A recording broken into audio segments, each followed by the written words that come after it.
Hi, thank you so much, man. I'm Michael Shacket. It's good to see you. I am a transplant here in LA. I am originally from Texas. That's right, Texas. Got a woo. We got a Texan in the house? No? All right, sounds good. Love that we're just wooing states now. Love that. Yeah, I'm from Texas originally. Something interesting about that, though, is that if you can't tell by the curls in my hair and the sheer mass of my nose, I'm also of Jewish heritage. That's right. He's a Jew from Texas. You ever met a Jew from Texas? It's pretty rare in my experience. If you're wondering what it means, it just means I got a lot of hats. None of them are normal sized. They're all very big. Or very small. No in-betweens. No in-between hats for me. No mid-size hats for me. I'm a busy boy. I like Yahweh, but I loved Yao Ming. Man, that guy could play. It's a basketball reference. Thank you very much. I don't know enough to riff on basketball, so we're going to move on. Yeah, the mezuzah over my door is the same color as my high school baseball team, and yeah, I could have gone pro if I wanted to. I just thought I could make more money doing stand-up comedy. So here we are. We're vibing, fourth wall. Yeah, welcome to this episode of Consequences of My Life Choices, but we're here. We're vibing. We're vibing. It's vibe time, y'all. Forget I said vibe time just then. Let's cut that from the footage. LA.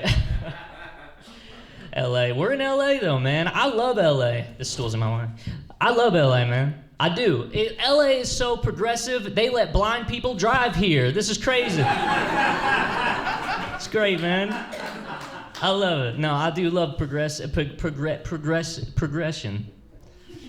in society. I love it, man. That's why people don't like Texas, you know, because of its politics. And trust me, I get it. It is a socially conservative Republican state. But hear me out, because it is also the only socially conservative Republican state in America in where a giant tree fell on the governor. So there's that. That's true, by the way. That's true. Greg Abbott, he's the current ultra-conservative governor of Texas. He is now permanently in a wheelchair. Yeah. He was just jogging along one day. A tree came, fell on him, broke his neck. He looked down, he said, "Oh no, I cannot control the bottom half of my body, and I guess women shouldn't be able to either," in his opinion. That's what he said. That's exactly what he said, verbatim, probably. Yeah, man, Texas. Texas. Greg Abbott, man. While all those other governors claim to be the sitting governor, that guy lives by it, you know? He's... Yeah, I feel like I'm trying to keep myself from saying a lot of stuff about him. I'm really upset at him. I usually like to encourage a little bit of sympathy for him, but he's a little bit on my shit list at the moment. I don't know if y'all been reading about Hurricane Beryl coming through. It's a tropical depression coming through the south of Texas. Yeah. It's destroying the lives of families 45 minutes away from my hometown in Houston, Texas. And you know where Greg Abbott is? He's in South Korea on vacation. He had this plan, right? He had this plan to go to South Korea, Thailand, and Japan, while tons of people in Texas are devastated.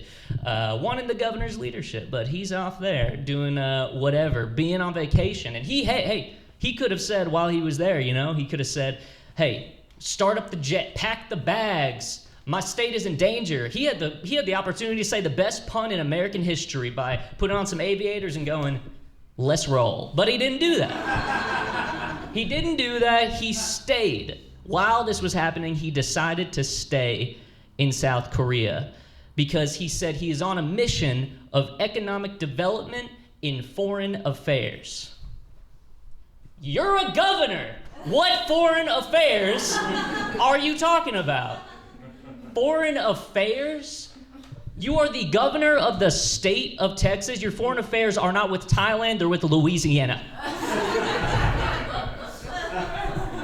Texas, man. I love Texas. I do. It's not because of the politics, it's because of the people. And I know it's cliche to say, but it's true. I'll give you an example. I was living in Austin, Texas for a while. I was driving my car, I was turning right at a red light, you know? And we all know the procedure, fourth wall. When you're turning right at a red light, you look left, make sure you find the gap. You look right, make sure there's no one coming. You look back left, make sure it's still there, and you go. That's not what I did. Because like a good little white girl, I was singing Hamilton word for word. And the gap showed up and that part of the song played and I was inspired. I said, I'm not throwing away my shot.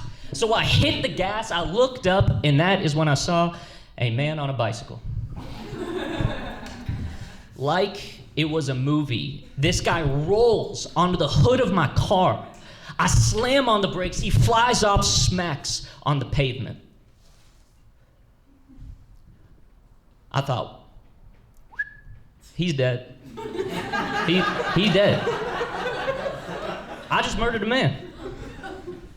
There goes my freedom. There goes all my goals, every dream I've ever had. I'm gonna die in prison, married to a guy named Jerome, but he spells it with a G.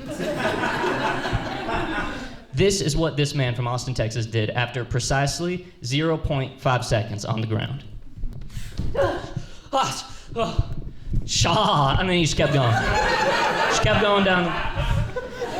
And I was worried about him, so I stopped and I rolled down my window. I said, hey, are you okay? And he stops his bike, he turns, he looks at me, he says, hey, I'm alive. I love you. And then he turned and he rode off into the sunset. I love you. I love you. What does that even mean? You know, what does that even mean in that context? Like, come back, you know? Like, no, I'm starved for human affection. Or I'm horny. I don't know. I'm 23 years old. I do not know the difference between the two of those. And on that note, that's my time, y'all. Thank you so much.